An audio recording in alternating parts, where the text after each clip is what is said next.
Welcome and a good morning, good afternoon, good evening to all of you, depending on where you are in the world. I am truly delighted to be here. This is a dream session to co-host with the Nexxworks team. It's also a joy and honor to kick off this three-part series on resilience and uncertainty.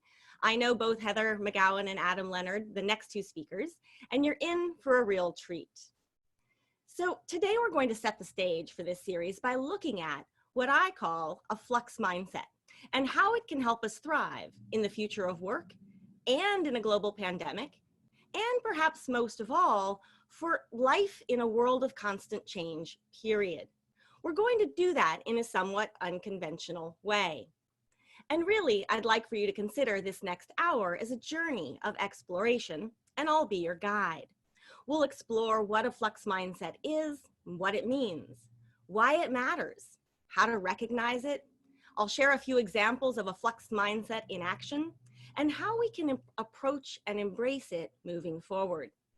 Now, please keep in mind that today is different from a typical innovation strategy session, for example, and this is quite different also for me compared to the keynotes that I typically deliver.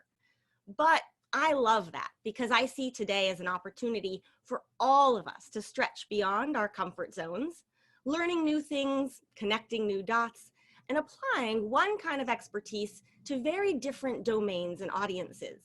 Because the more I look at the world and the future, I see how some of these very different domains, which we often keep separate and which I'll talk about more in a minute, are in fact related. Now, what I mean by that is our mindsets are key to how we live, work, lead, dream, and thrive. Our mindset and well-being fundamentally drive business success, responsible leadership, and overall well-being of ourselves, our teams, our families, and society as a whole. And yet, when it comes to our mindset and navigating change and uncertainty, for the most part, we're really bad at it, just as the COVID-19 pandemic is making abundantly clear. So my hope and goal today is to help bridge these gaps, connect these new dots, really stretch our minds, and help all of us see differently in ways that can help us navigate not just today's unknowns, but constant change, period. Now, I'm guessing that at least a few of you are wondering, like, what is Flux? And I know that there are quite a few non-native English speakers on the call, which I love. I'm guessing most of you actually are non-native English speakers. And for me, with my international portfolio, I absolutely love that. So I figured a quick definition would be in order. Now, at its core, the word flux means continuous change, fluctuation, or flow. It can be a noun or a verb. We usually talk about something being in a state of flux, such as a material that's in between solid and liquid forms, or negotiations that haven't yet been completed, or simply not knowing what's next. But these days, we're not just talking about a state of flux, it's more like the whole world is in flux. Indeed, flux may be our new normal, yet, as I said, most of us and our organizations aren't ready for it. Now, as for how I ended up getting so interested in this concept of flux and how it shaped my point of view, on the one hand, my entire career has focused on early stage ideas. I like to get into new concepts, whether business models or new ways of thinking, that can be helpful to society and create a brighter tomorrow. This is what led me to microfinance many, many years ago. Microfinance is providing new forms of financial services to the world's underbanked in ways that drive both entrepreneurship and poverty alleviation. Later, it led me to the sharing economy and business models focused on access over ownership that, when done right, truly can boost community, increase sustainability, and drive innovation. On the other hand, I've also seen how hard change is for people personally. When I was in college, both of my parents died in a car accident. In a minute, my entire world became flux. That experience made me rethink everything: my assumptions, my expectations, my purpose, and so much more. So I'm no stranger to change. I've had to face it head on when I didn't want to, and I've learned to embrace it even when it feels uncomfortable. Now, today, in full disclosure, I'm writing a book on Flux, and in this session, I want to bring all that I've been learning and investigating to the fore with all of you, as each of us navigates enormous change and uncertainty in our daily lives. So for the past few years, I've been almost obsessed with the pace of change. As I often like to say, the pace of change has never been as fast as it is today, and yet it will likely never again be this slow. Now, as an advisor, I see organizations repeatedly believe that they can control situations that are fundamentally beyond their control. I see companies prioritize productivity and short-term profits over long-term human well-being. I see governments respond with outdated policies and too little too late. And I see people everywhere exhausted from simply trying to keep up. Indeed, society tells us that as this pace of change increases, we just need to run faster on the proverbial hamster wheel. But from where I stand, this approach is dangerous. At best, it leads to burnout and none of us reaching our full potential, right? I'm guessing some of you can relate to what I'm saying here. Now, I like to look at it as like this whole system is out of whack. And that was before COVID-19 hit. COVID-19 is forcing our hand to take a really hard look at how we're spending our time, what we're striving for, and what really matters. And a flux mindset fits into all of this. So for me, it's been interesting because I was working on it before, think it's really important. Then COVID happens, and now people are like, oh yes, please tell us more. We need to figure this out. So where does a flux mindset come from? And why does it matter to think about it? Now, first, a caveat. I am not a neuroscientist. There is a lot of brain science that goes into mindset, which I'm actively learning about, and that's probably a topic for a whole other webinar. Today, I'm going to provide my layperson explanation. These are important issues, and I want to make them easy to understand. Now, as most, if not all of you know, our brain is one organ, and by far our most complex organ as human beings. We have a rational brain and an emotional brain. Our brain houses our sympathetic and our parasympathetic nervous systems. Our sympathetic nervous system prepares us for what's known as fight or flight response, flight or fight responses in response to a potential danger. That said, at the same time, our parasympathetic nervous system, its role is to keep us calm and composed. So when presented with change or uncertainty, these two nervous systems can sort of get into a fight. And all too often, what can happen is that fear and anxiety hijack our brain when we need it to be calm. Meanwhile, mindset is, quite simply, our state of mind or our attitude. It's a surprisingly recent concept when you start looking at it. Most of the work around mindset has been done in about the last 30 years or so. For a lot of people, growth mindset is how they first learn about mindset. A woman named Carol Dweck, she's a professor, she developed this concept of a growth mindset in the context of children and early learning. Having a growth mindset means believing that your abilities can be developed, grow, and improve over time. This is in contrast to a fixed mindset, which says that your abilities are fixed and immutable. You can imagine how this plays out over time. If we believe that our mindset can grow, we live a different kind of life than if we believe that our mindset is fixed and won't change. So flux mindset builds on this growth mindset concept. Growth mindset focuses on growth, but it doesn't address this issue of constant change. Flux mindset says, how do we develop our state of mind that thrives amidst constant flux? April, As about yes, that, can I pop in a question? Is it please. something that you're like born with, or is it something that you kind of more, that is more emergent? It's a great question. This is the classic case of nature versus nurture. Obviously, all of us are born with different brains, same organ, but we're different personalities, different ways of being. But there's an enormous role that nurture, culture, context plays. This is absolutely something, not just that it can be built, can be developed, it has to be developed. I think of it like a muscle. We all have muscles, but only if we exercise them will we strengthen them. We can think of our mindset in much the same way, that it's absolutely possible for all of us to develop this mindset or these different kinds of mindsets. But in order to do so, we have to be proactive, we have to engage, we have to practice doing just that. Any other questions? No, I think that's a perfect perfect one for now, and let's move to the scale-free flux layers.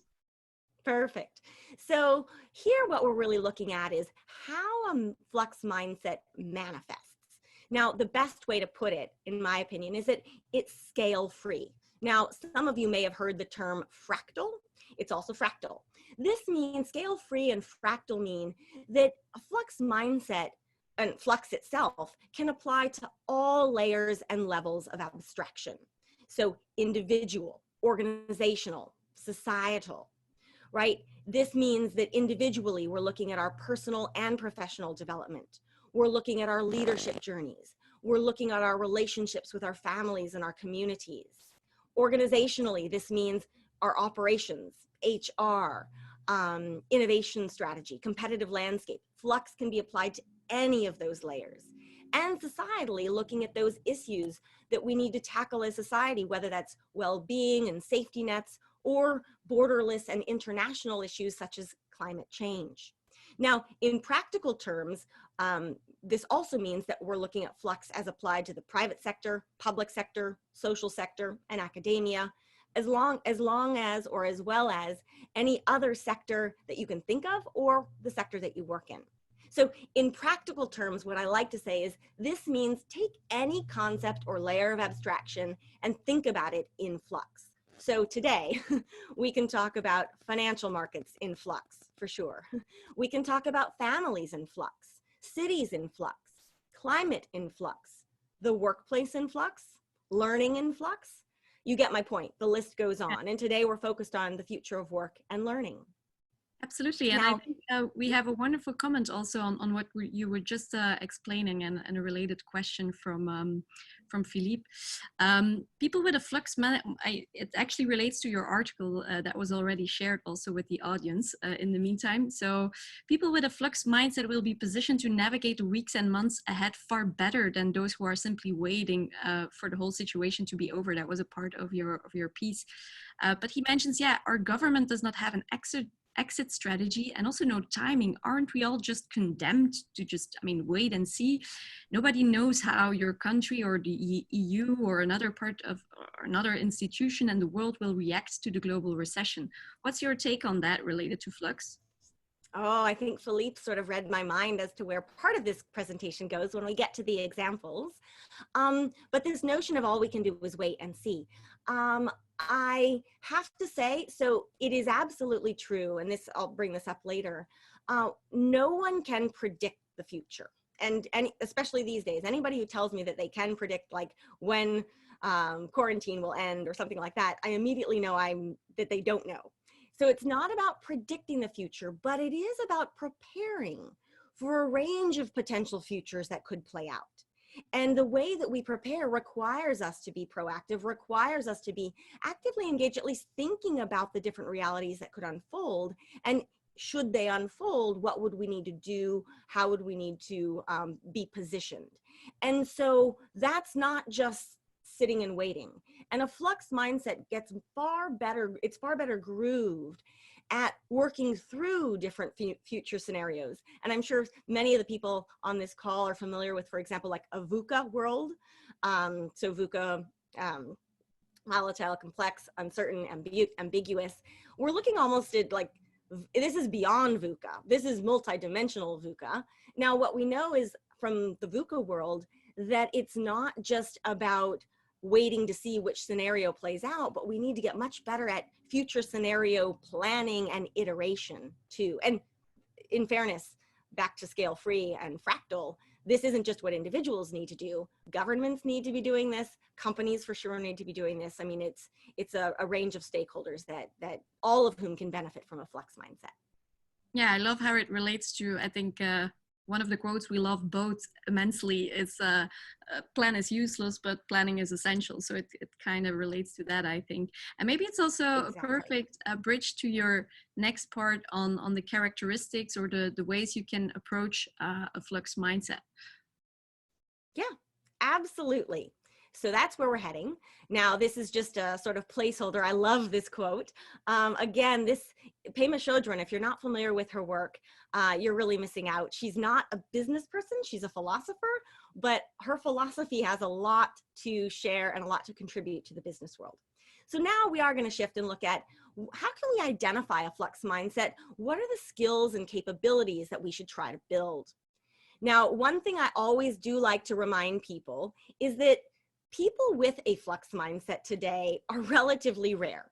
The ability to thrive amidst constant change is something that the vast majority of us need to develop, not something that most people already have. So it's easier for me to point to situations where a Flux mindset would have been really useful and led to far better outcomes than situations or organizations in which it's been fully integrated. So that's a little bit of a caveat. But that said, you know, there are some very fluxy people out there. Some of my favorites include, if you're not familiar with some of these individuals on this screen, so top left, Patagonia's Yves Chouinard and Rose Macario. Absolutely, Patagonia is a very fluxy company. Bottom left, Aetna, which is a US healthcare company. This is its CEO, Mark Bertolini. Now, Mark Bertolini brought yoga into the C-suite of Aetna, not as an HR perk, but to actually drive the company's mission. That's a really interesting, fluxy move. Obviously, the Dalai Lama for probably more reasons than I can explain right now. And in the bottom right, these are the founders of what's called the Zebra Company movement. We've got Mara Zepeda, Anya Williams, Astrid Schultz, and Jen Brandel going left to right. If you're not familiar with Zebra companies, Google the term and check them out. This is probably a whole other presentation on Zebra companies, but Zebra companies exist as an antidote to unicorns. Now, the point here, though, is that all of these people are reimagining business, well-being, responsible leadership, and resilience in phenomenally fluxy ways. Now, what does a Flux mindset actually look like? So, as I mentioned before, the answer to this question is a work in progress, right? What I'm sharing with you today reflect my best efforts as of today, but this concept and my work are very much still emergent. And to that end, I welcome your input, whether it's today through Q&A in the chat, or if you want to follow up with me later and an email. Now, most of all, think of a Flux mindset as a combination of characteristics. I like to think of it also as a personal resilience toolbox, with each characteristic as a tool. So it's not one thing, it's not a checklist, rather it's what you make with these tools and how you apply them that counts. So first, when you have a Flux mindset, you're really able to what I call unstick your mind.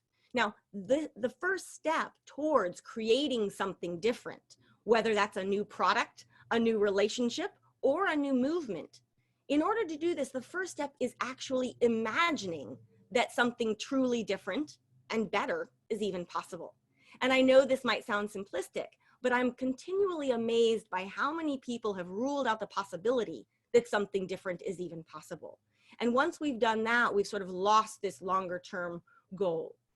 Now, second, when you have a Flux mindset, you're also an expert at expanding your peripheral vision, both literally and figuratively. Now, peripheral vision is your ability to see what's outside your core range of vision, whether that's seeing new objects or seeing new insights or new things to learn. When we're in fight or flight mode with your sympathetic nervous system running the show, our vision literally narrows. We get a kind of tunnel vision, which makes it very hard to see beyond what we're laser focused on. Anything beyond that narrow focus startles us, and we react with fear, we react with anxiety, we try to escape. But when we've learned to expand our peripheral vision, that same thing that shows up from outside our core range of vision starts to actually intrigue us. Instead of reacting with fear and anxiety, we react with wonder and with curiosity. Now, in a business setting, an expanded peripheral vision often means we're able to find solutions in unexpected places and innovate in unexpected ways. Now, third, and I mentioned I'm going to be a little bit provocative today. Here's a great example of that. Third, a flux mindset makes it clear that it's time to run slower. Now, when we're running ever faster to keep up, our brains get so hijacked that we're unable to pause. We're unable to contemplate whether we're making wise decisions, much less make those decisions, right? Now, I don't want to get on too much of a soapbox here today, but I firmly believe that this racing ever faster is a big part of today's problems, from anxiety to frustrated employees to overconsumption and climate change. Now, once we realize how widespread this running ever faster phenomenon is and how harmful it can be to us individually and societally, we also start to see again how much a flux mindset can help. Fourth, a flux mindset questions your assumptions and your expectations. Who and how made them? Are you driven by the expectations set by others, or truly your own? What led you to a certain assumption, and how often do you check whether that assumption holds true over time? Now, again, in my conversations with others and reflecting on my own experience, I really start to see how so much of the time we assume things to be true without checking them, which cuts everyone short. Now, fifth, be a global citizen. Now, by global, which is a combination of global and local, I mean that we are able to share a deep understanding of our global interdependence and can appreciate just how much we can learn from other cultures.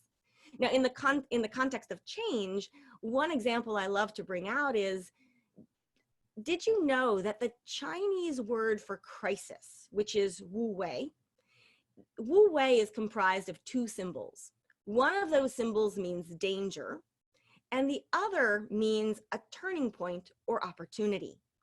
Now, I don't speak Mandarin, but I love this concept. It shows how much we have to learn from other cultures. This is a very fluxy concept, and how we can then apply it to our own situations locally. And last but not least, a flux mindset learns to let go of the future. Now, when we talk about letting go, we always talk about the past. We never talk about the future. We want to predict and control the future. We're generally petrified of letting go. But a flux mindset knows that the future isn't about predictions, but rather preparations, just as Julie and I were talking about not long ago. So we can't predict the future, but we can prepare for many different futures that play out. Now, a flux mindset in this concept of letting go, I don't mean giving up. I don't mean somehow surrendering or losing out or not being able to figure things out. Actually, I look at the ability to let go of the future as a superpower, because what I mean by it is that letting go means that we're actually able to allow that something far better, that future that could be, that it actually has the space and the oxygen that it needs to emerge. And so this small shift in mindset from grasping onto something that no longer works or is no longer fit for purpose and letting go of the future such that a new kind of, again, future, and that can mean products, that can mean services, that can mean relationships, that can mean lots of different things, but that small shift can change everything. Now, before we go on, we're going to shift now and look at some examples, but let me pause first and see if there are other questions. Yes, absolutely. And that was indeed a very rich part there. So we have some questions related to it, which I would love to address with you. Also, just from a practical note, we're just over halfway for everybody's information. And also the chat is on fire, so that's really nice. But it would also be really nice to see your questions popping up in the Q&A function. That way we can also address them better towards April. So that would be wonderful if the audience could help us out with that. But back to the questions, I think we have them in several layers of the Flux mindset, be it individual to societal to between people. I think let's start with a question from Judith. She asks, could you please comment about how to create that personal state of readiness for Flux to be achieved or even optimized? And she refers to, for example, self-awareness or somatic intelligence. Could you help her out with that? Yes. Oh, Judith, wonderful question. And actually, I have to sort of give the caveat that that's probably a whole other webinar, because the connection, and this is where I saw today as very much seeding some of these ideas that I think a lot of us, for example, we talk about mindfulness, but we don't get to talk about it that much in a business setting. I actually believe that we need to do that far, far more. And so when we look at how do we, I interpret the question a little bit as how do we prime our minds to actually be able to accept and embrace a flux mindset and what that would mean. And so much of what we're talking about here does go back to the brain's initial conditioning. And it goes back very candidly to the topic of mental health, which is not typically something we get to talk about a lot in business. And I actually think that not getting to do that is a huge disservice to everybody. Now, I'm not talking about your workplace office becoming a therapist office. That's not it. But this notion of mindfulness in the workplace, this notion of mind-body integration, so some of the somatic therapies for sure. I think in all of my conversations to date, as well as reflecting on my own experience, it does go back to doing some of the hard work with yourself and with others on how do we balance the sympathetic and parasympathetic nervous systems. So change happens, and all too often, our immediate reaction is fear and anxiety, and that's it. And we can't get the parasympathetic nervous system to override that and come in with sort of calm and not control, but calm and composure. That in and of itself is a practice that only comes about through deliberate mindfulness, which can include, again, meditation, it can include yoga, it can include a lot of different things, but it relates to fundamental mental health. Once we've done that, and once we understand how our brain is sometimes hijacked, that becomes probably the biggest superpower or tool I guess you could think of it as a catalyst for a flux mindset to take root. But it's a great question. I could spend a lot more time on it. I know we have a lot to cover though, so I'll leave it there. Yeah, no doubt. And I hope it helped. And I would like to move it an inch towards the more interactive part of Flux Mindset with a question from Katrien. She argues, yeah, a big issue right now is the difference between people who are intuitive and have the ability to imagine a future and are good in a Flux mindset, and people who are more focused on the here and the now. She argues like Flux enlarges that gap. So how can we actually bring people together that are more in a Flux mindset and maybe not in the Flux mindset? What a wonderful question. I think there are all kinds of ways that we can actually help bridge that gap. Today being one of them. I think at a very basic level, the best thing we can do right now is raise awareness. But I mean, right today, I'm just, again, seeding these ideas. I think there's a huge opportunity for there to be larger group, not just conversations, but actually workshopping some of this together, because back to Katrien's point about some people are so focused on the here and now, oftentimes that's because that's how we've been socialized to think. And this goes back to I guess the fourth of the characteristics, question your assumptions and question your expectations. We have been so hardwired to meet the expectations of others. And in fairness, we want to belong and fit into society. But as a result, we all too often put on hold a lot of our own values, expectations, the things that we would love to do if we weren't simply driven by others. And alongside that is this ability to actually pause and think about what really matters in your life. And again, I don't want to get on too much of a soapbox, and I know that each person is different.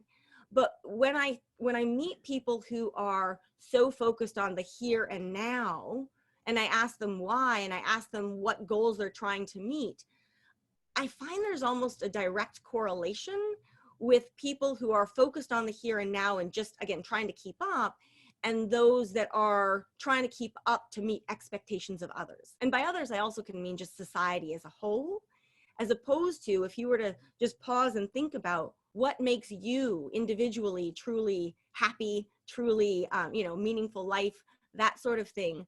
A lot of times it's quite different than what society expects of us. Yeah. Thanks for that. Again, lots I could say on this topic. So yeah, I was reflecting myself, and I think this makes me think of an example you have for us later on. But before we go there, I would just ask you one more question because of on the state of Flux mindset, but more on the society level. I would say, like, do you see any difference in terms of generations or in terms of geographies, for example? So more on a macro level in terms of Flux mindset? Yeah, great question. And the answer is yes. I mean, the more I dive in, the more I'm learning, and what I say today, I'm sure will evolve even a month from now, but both geographically and generationally. So geographically, and this probably doesn't come as a surprise to some of the folks on the call, I do tend to find that cultures that have a better sense of collective identity and, sort of me versus we distinction, cultures that understand the we are generally more fluxy or have a tendency towards some of these characteristics. So that would be primarily not just Asian and Eastern cultures, but also many, many cultures across Africa, many cultures with indigenous wisdom. There's a lot of fluxiness when we go back to those original cultures, indigenous wisdom, which again, I want to help bring that back to light, because there is wisdom all around us.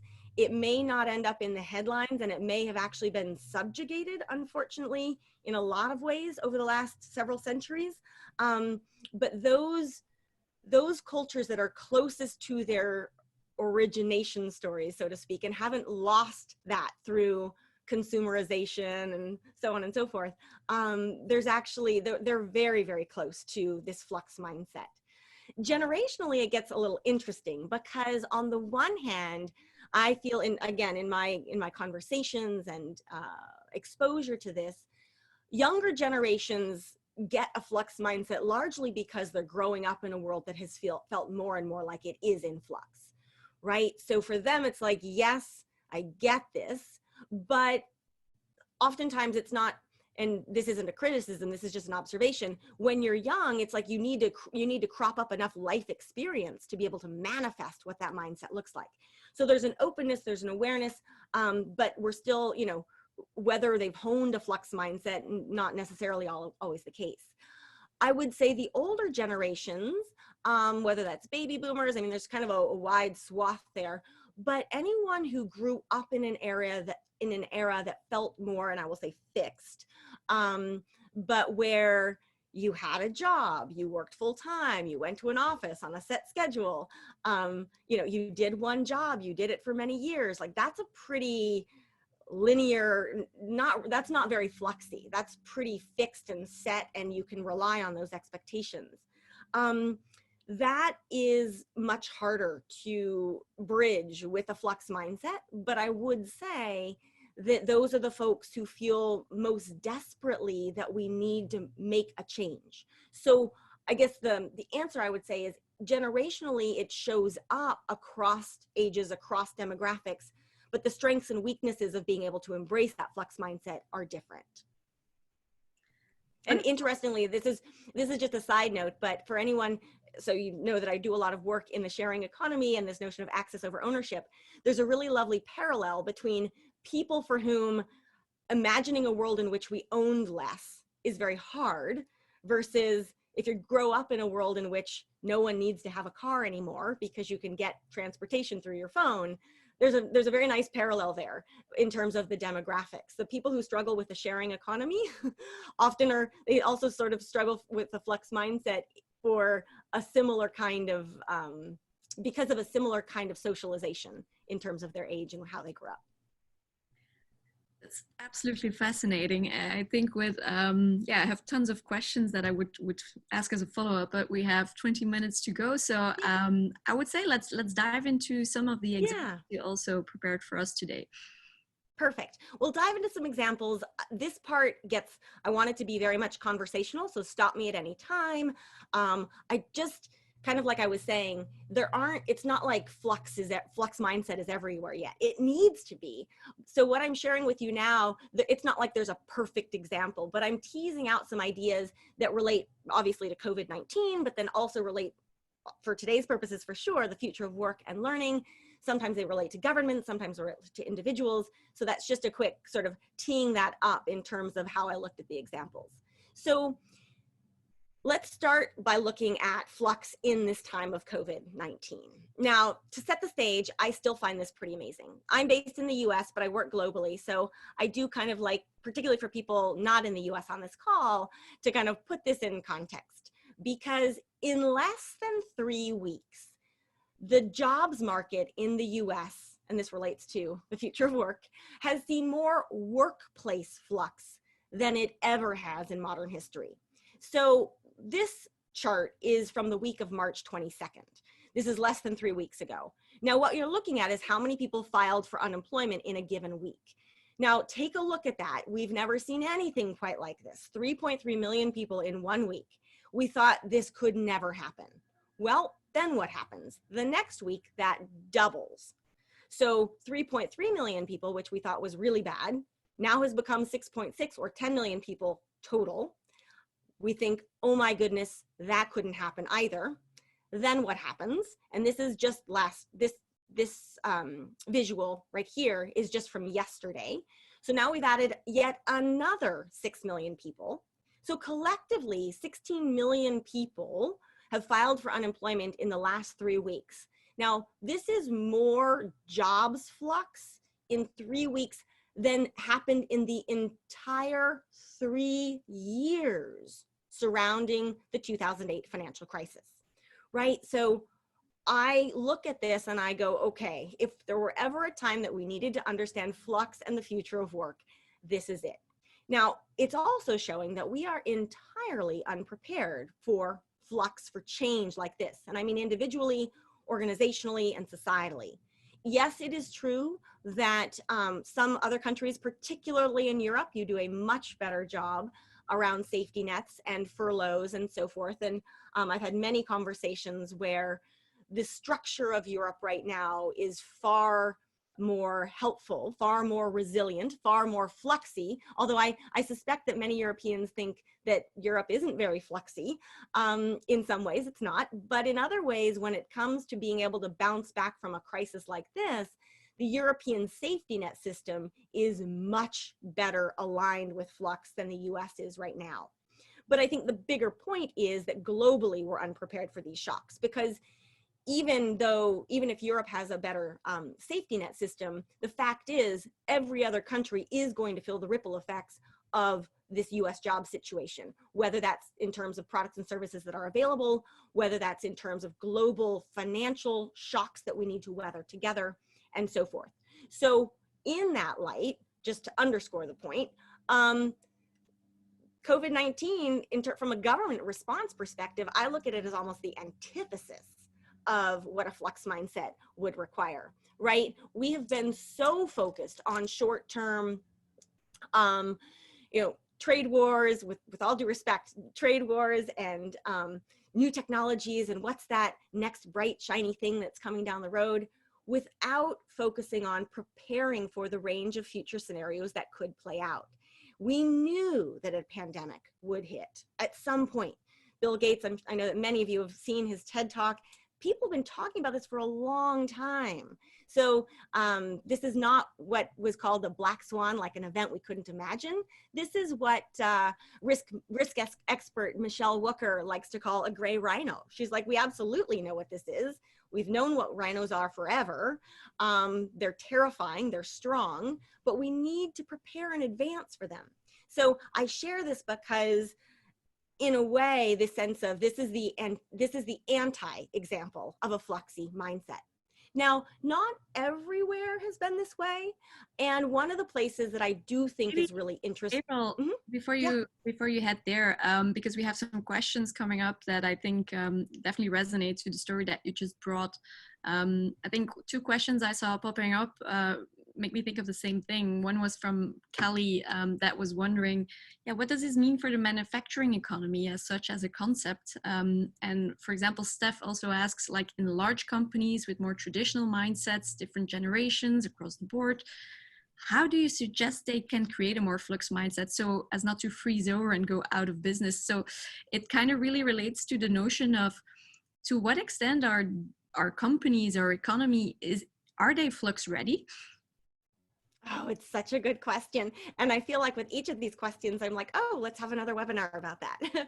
But I think, I'll try to keep this simple and brief, but there are two different trends that I'm seeing play out. And it actually relates quite a lot to the piece that I wrote on the sharing economy. And that piece was titled Coronavirus.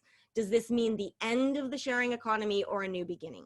But when we think about a sharing economy, and here I want to be really clear, I'm not talking about just an Uber that you book with your phone.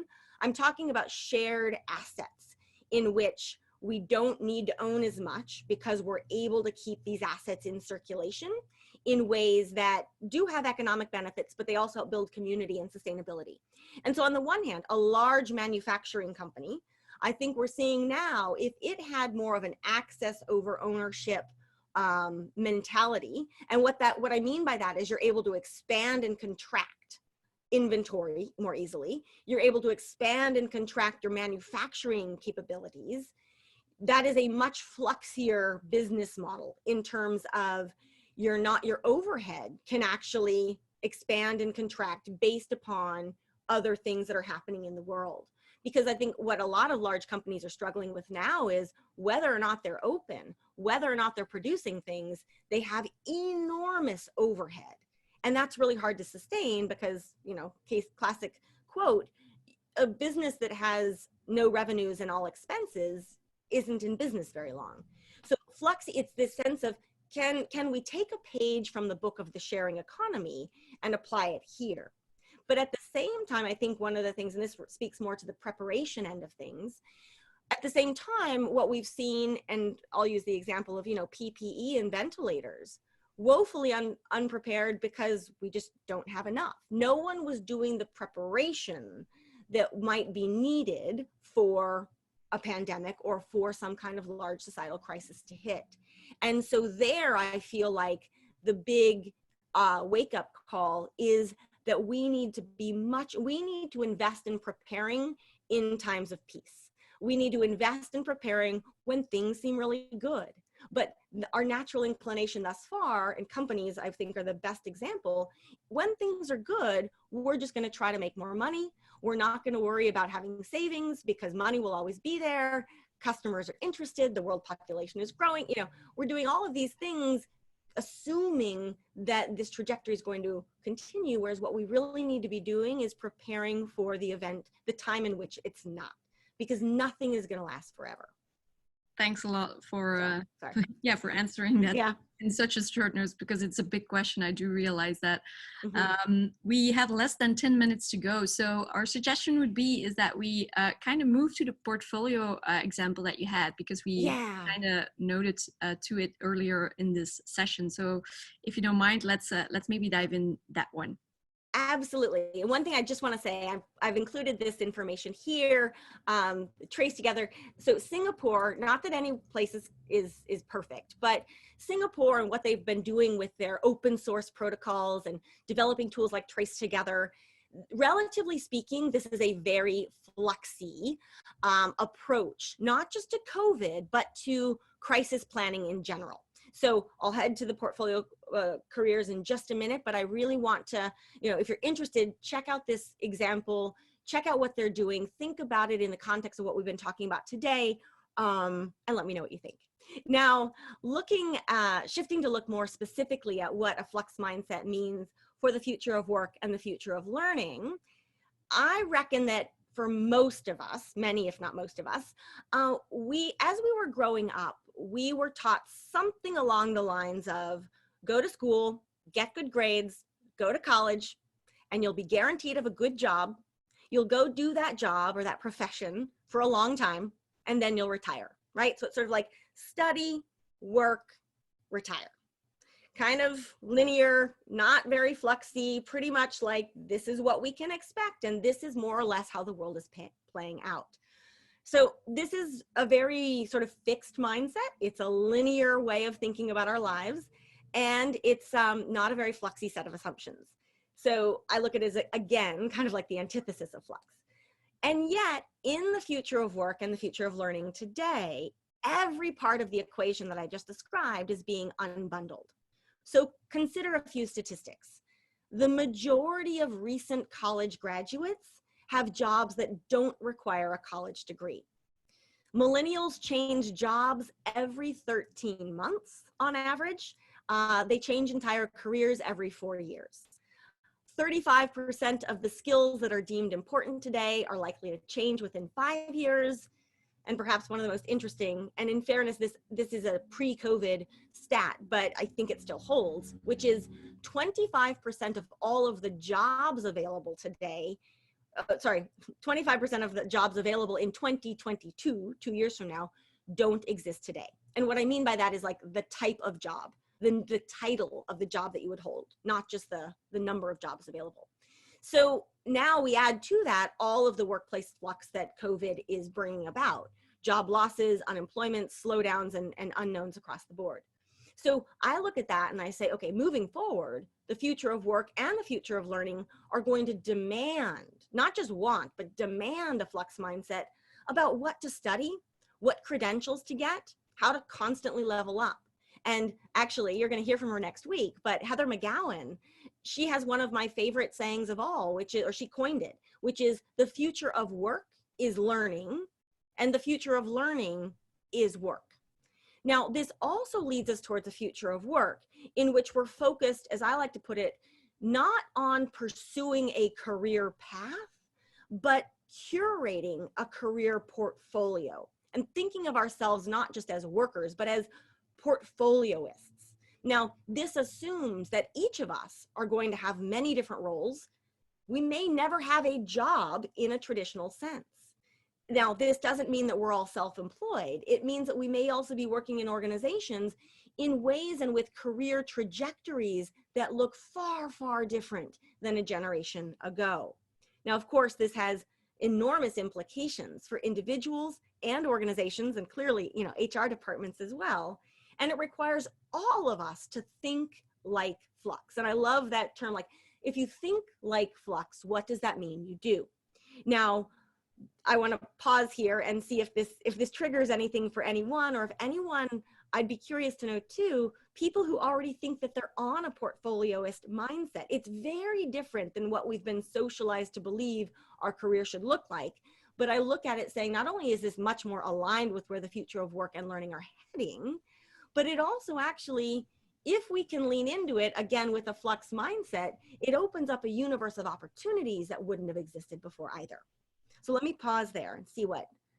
Well, let me start with the fact that we only have 5 minutes, so that limits our options, of course. But I think the question that just came in maybe can guide us to a very, very brief takeaway, in the sense that, I mean, Katrien mentions the Flux government should really help, and how can companies and individuals kind of work together to start this bottom up. So maybe without addressing this question specifically, but could you maybe in a wrap up, bridge it all together very briefly? Sure. And do you want on portfolio careers, or do we, because I'm thinking here, I mean, I'll say very briefly, there's so much that governments around the world can do to support this new kind of the future of work, the future of learning, that by and large, they're not doing yet. And maybe in my follow-up, I can include some links to places that are doing some of this. Some of my favorite examples from a public policy perspective, also thinking about this from the perspective of like, what does the future university look like? Is a 4-year or a 3-year college degree the future? My answer is generally no, but that's probably best, sounds like, for follow-up. So let me go ahead and take us basically full circle. So coming full circle and sort of looking ahead. And I guess I could say, if you were to remember nothing else of what I've been talking about and what we've been sharing over this last hour, I would ask you to please remember these 5 things about Flux. And, one is that Flux really is our new normal.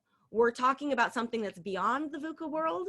Not that there is a normal that we can predict today, but whatever is more likely than not to happen, it's going to involve Flux. Now, the pace of change, it is relentless, but I can't encourage you enough to consider what choices and values in this mix really reflect you versus reflect society or others' expectations. Back to the point about mental health and well-being, that calm, centered minds make wise, responsible decisions.